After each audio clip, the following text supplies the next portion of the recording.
Before the story begins, stay with me till the very end, because what happened next changed everything. You have 24 hours to clear your junk out of the shed, Mom. Tiffany needs it for her yoga studio. That was the text my son sent me.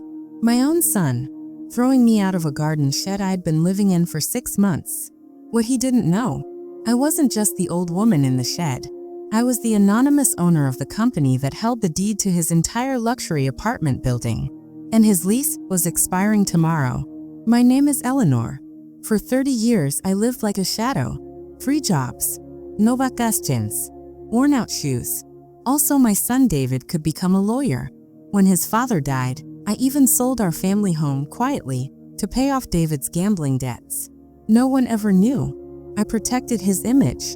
And in return, he let me live behind his apartment, in a converted tool shed, as long as I stayed invisible when guests came over.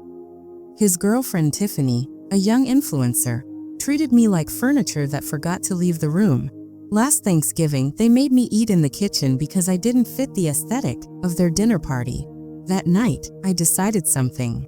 I was done being invisible. What David never knew was this. My late husband saw his habits coming, so he placed most of his real estate empire into a blind trust, under my control. 6 months earlier, one of those properties came up for sale. David's building.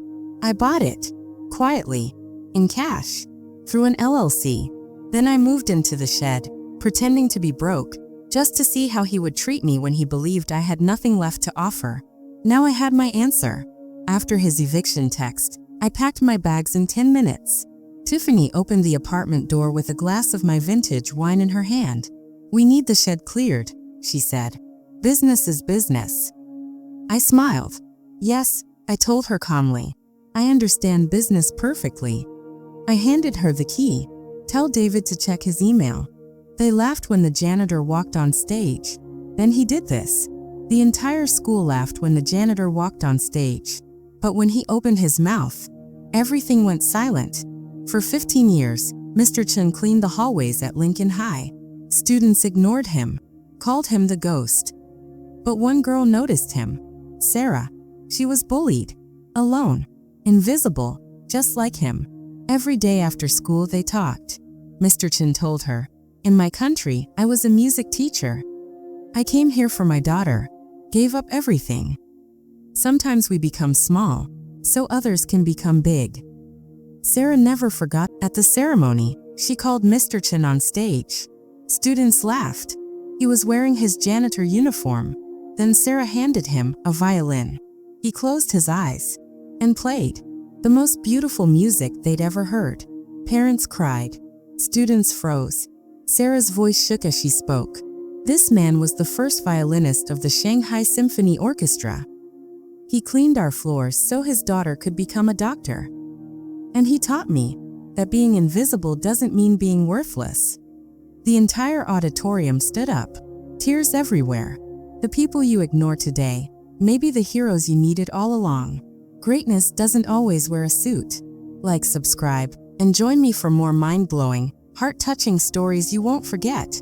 Next morning, 9 a.m., my property management office sent notices.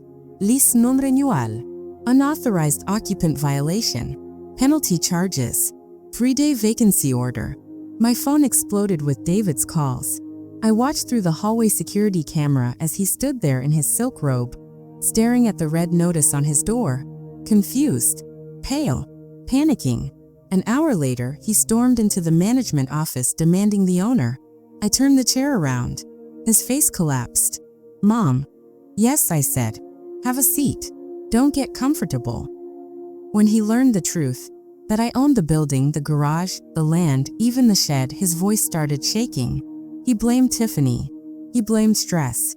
He blamed everyone except himself. I signed the final paper. 72 hours. I told him. And I'm keeping the deposit.